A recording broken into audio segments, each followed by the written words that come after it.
प्रक्रिया अब अंतिम चरण में। अंतिम चरण क्यों कर रहे हैं? अब यहीं से विवाह संपन्न होने की कगार पे। विवाह कितने प्रकार का होता है पहले ये जान लेना आवश्यक है। विवाह 8 प्रकार का होता है, समझ रहे हैं? 8 प्रकार के विवाह में सबसे महत्वपूर्ण विवाह ब्राह्म विवाह की विधि हुई। चाहे देवी हो चाहे देवता हो, सबका विवाह हुआ। जैसे शंकर जी को आप ले लीजिए, शंकर जी का भी विवाह हुआ था। हम आप 2 विवाह को अच्छी प्रकार से जानते हैं। शंकर जी का एक विवाह सती के साथ हुआ था, जो प्रेम विवाह के संज्ञा में कही जाती है। सती शिव से ही विवाह करना चाहती थी, क्योंकि पूर्व जन्मार्जितम विद्या पूर्व जन्मार्जितम वित्तम पूर्व जन्मार्जितम नारी अग्रे अग्रे धावत। पूर्व जन्म का ज्ञान, पूर्व जन्म का धन और पूर्व जन्म की पत्नी, ये आगे आगे चलती है। सती का जन्म ही इसीलिए हुआ था कि शिव के साथ ही विवाह होना है। लेकिन सती के पिता दक्ष शिव के विरोध के नाते, शिव से द्वेष रखते थे, इस नाते अपनी बेटी सती का विवाह नहीं करना चाहते। उसके लिए बहुत उपक्रम किया, लेकिन सती के अंदर इतना पति प्रेम था, पूर्व जन्म के व्यवस्थाएं इतनी जुड़ी हुई थी कि सती ने शिव के स्टैच्यू को, शिव के पत्थर की मूर्ति को अपना जयमाल पहना दी। और उसमें से शंकर जी सदेह निकल आए और शंकर जी ने भी सती को जयमाल पहनाया। लेकिन उसके पिता की अनुमति नहीं थी। इस नाते सती का विवाह संपन्न पूरी तरह से नहीं हो पाया। वैवाहिक जीवन में कितनी अड़चने आई, ये आप सारे लोग जानते हैं। वही सती अगले जन्म में पार्वती के रूप में जब जन्म ली, उसे अनुभूति थी जब तक माता पिता की सहमति नहीं होगी तब तक हम विवाह नहीं करूंगी। ये बात आई। पार्वती मैना और हिमालय की बेटी बनकर के आई, जिसमें शंकर जी अनेक रूप दिखाए। उन सारे रूपों को देख करके मैना भी विवाह नहीं करना चाहती थी, लेकिन पार्वती के अनुनय विनय पर शंकर जी ने अपना सामान्य रूप दिखाया और पार्वती की माँ मैना और हिमालय दोनों की अनुमति बनी। तब ब्राह्म विवाह की विधि से विवाह संपन्न किया गया। अब रही बात ये धान का लावा क्यों यूज किया जाता है, क्यों उपयोग किया जाता है, इसको भी जान लेना आवश्यक है। धान के बीज को तपते हुए बालू में हम आप डालते हैं। उस तपते हुए बालू के प्रभाव से धान के बीज को आप देखेंगे, लावा छोड़ दिया, लावा निकला है, लेकिन उसका छिलका जो है उसका साथ छोड़ता नहीं छोड़ता। तो ये संकेत देता है नव दंपति को, पत्नी चाहे जितने कष्ट में रहे, पति को साथ नहीं छोड़ना चाहिए, और पति चाहे जितने कष्ट में रहे, पत्नी को साथ छोड़ना। दूसरी बात, धान के बीज से और क्या शिक्षा मिलती है? धान के बीच से एक और शिक्षा मिलती है। जैसे विजय जी ने अपनी बेटी का अकेले विवाह किया इनके साथ में, विपुल जी के साथ में ना, और कन्यादान जब वहां पर बैठे थे तो उसी समय ये कहे कि वंश वृद्धि के लिए मैं कन्यादान कर रहा हूं। तो धान के बीज की रोपाई करने के लिए बहनौर में धान जब बोया जाता है तो उसमें से एक बीज से एक ही अंकुरण निकलता है, लेकिन उस एक अंकुरण को खेत में अगर हम आप बोते हैं तो एक से अनेक अंकुरण निकलते हैं।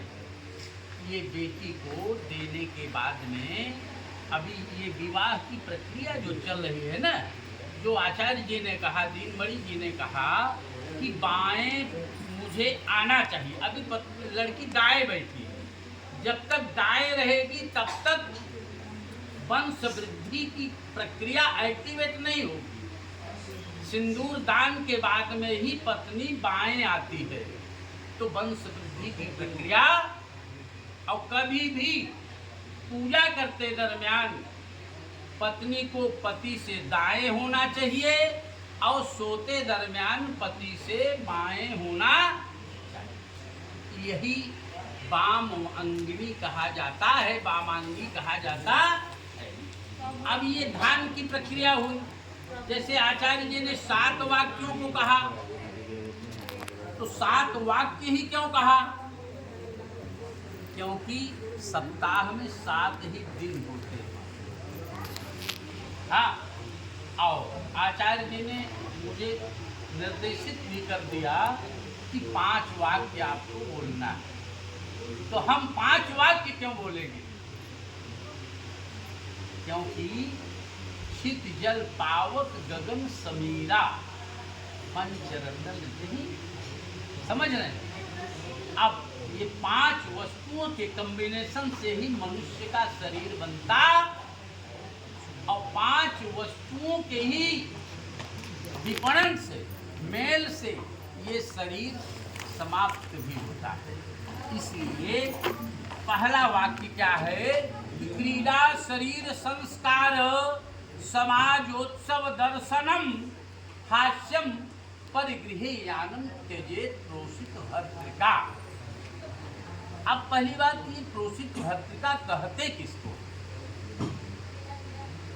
पहला जो दोष है ये सती के मन में था।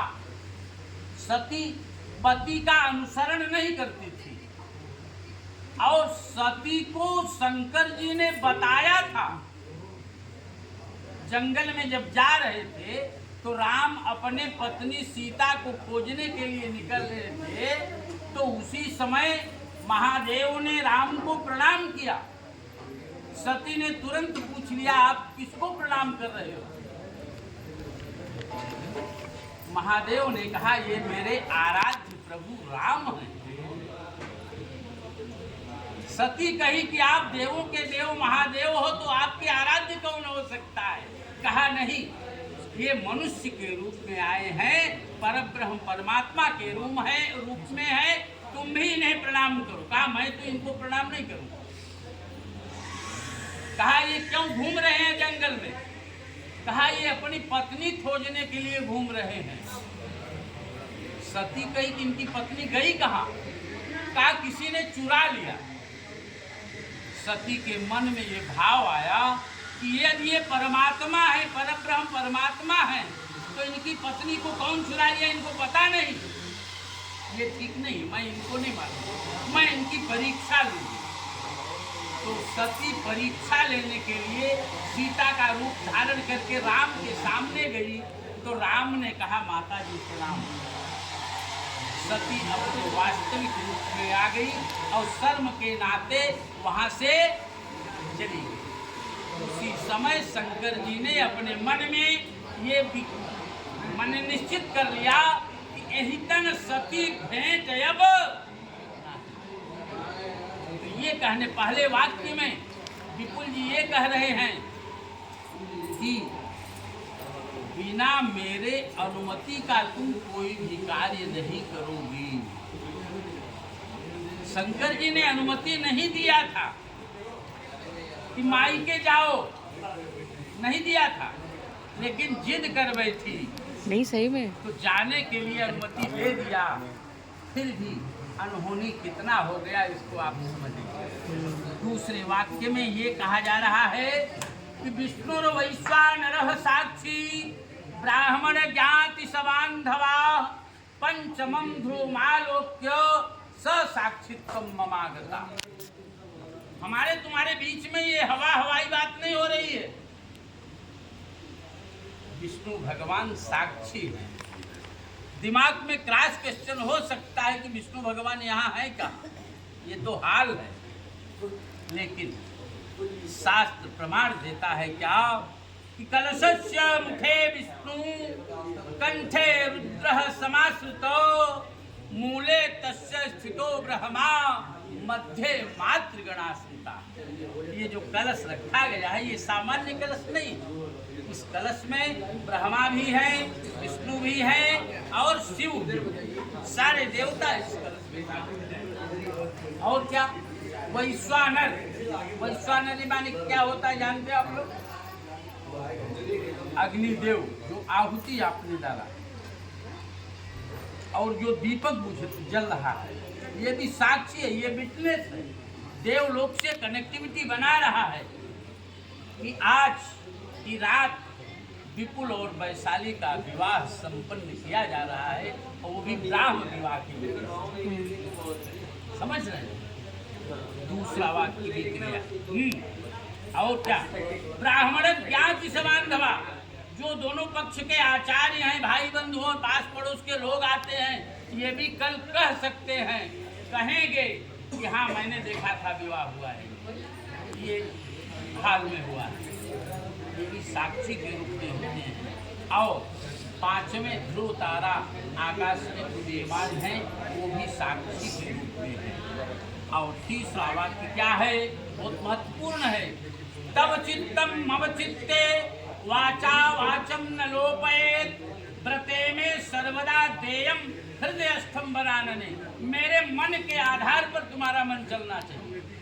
पत्नी रिक्वेस्ट कर सकती है, आदेश नहीं, निवेदन कर सकती है कि मेरी ये सलाह, आपको मेरी सलाह मानना होगा, मेरे मन के आधार पर आपको चलना होगा। वाचा वाचम न लोपयेत, कभी भी मेरी वाणी का तुम्हें उल्लंघन नहीं करना है। यदि ऐसा करोगी तो हम तुम्हें अपने हृदय में बैठाऊंगा। ये मेरा तीसरा वाक्य। चौथा वाक्य क्या है, मम तुष्टिश्च कर्तव्या बंधूनां भक्तिमादरात् ममाज्ञया परिपाल्य शाम पातिव्रत धर्म परायणे। मुझे संतुष्ट रखना तुम्हारा परम कर्तव्य है, क्योंकि पति यदि संतुष्ट हो गया तो पति ही परमेश्वर कहा जाता। और क्या, मुझे संतुष्ट रखने से ही मैं संतुष्ट होने वाला नहीं। मेरे माता पिता का भी सेवा करना तुम्हारा धर्म है, मेरे भाई बहन का भी सेवा करना तुम्हारा। यदि ऐसा करोगी तो हम तुम्हें अपने हृदय में बैठाऊंगा। और क्या, ममाज्ञा परिपाल्य, ये मेरी आज्ञा है। आज्ञा में कोई भेद नहीं होता, आदेश में कोई माने भेद नहीं होता। आदेश तो आदेश, जैसे शासन गरम, बनिया नरम और नारी शरम। पांचवा वाक्य क्या है, आश्रम 4 बतलाए गए हैं। जब तक व्यक्ति गृहस्थाश्रम में नहीं आता तब तक 3 ऋणों से व्यक्ति मुक्ति नहीं प्राप्त कर पाता। पहला ऋण है देव ऋण, जो देवताओं की पूजा करने से मुक्ति मिलती है। दूसरा ऋण है ऋषि ऋण, जो अतिथि को जल पिलाने से मिलती है। और तीसरा है पितृ ऋण। पितृ ऋण का मतलब ये होता है कि पुम नाम नरकात् त्रायते इति पुत्रः। पुत्र की उत्पत्ति यदि हो जाती है तो व्यक्ति पितृऋण से भी मुक्ति प्राप्त कर लेता। इसलिए बिना पत्नी कथम धर्म आश्रमाणाम प्रवर्तते तस्मात् त्वं विश्वस्ता भव वामांगगामिनी, पत्नी के बिना कोई धर्म कार्य होता नहीं है, इसलिए तुम मेरे वाम भाग में आओ, मैं तुम्हें स्वीकार करता हूँ। प्रेम से बोलिए यज्ञ नारायण भगवान की जय। दाहिने कंधे पे हाथ रखो, दाहिना कंधा राइट, बोलिए मम व्रते ते हृदयम दधाम, मम चित्तम अनुचित्तम ते अस्तु, मम वाच मेक मना जुखस्य प्रजापतिर दृष्ट्वा नियुक्ता मह्यम। ये आपका जैसे जो लोन देते हैं ना, उनका क्या रहता है वो रिस्ट्रिक्शन लिखो, वही ये समझ में आ गया आपको? आपने टर्म्स एंड कंडीशंस समझना चाहते हो? अब तो बोल दिए।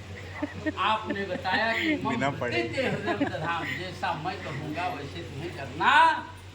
मम चित्तम अनुचित्तम ते अस्तु, मेरे मन के आधार पर तुम्हारा मन चलना। मम वाच में मना जुखस, मेरी वाणी का तुम्हें कभी उल्लंघन। जिस प्रकार से देवताओं के गुरु बृहस्पति, उसी प्रकार से मैं तुम्हारा पहला गुरु हूँ। बोलिए यज्ञ नारायण भगवान की जय।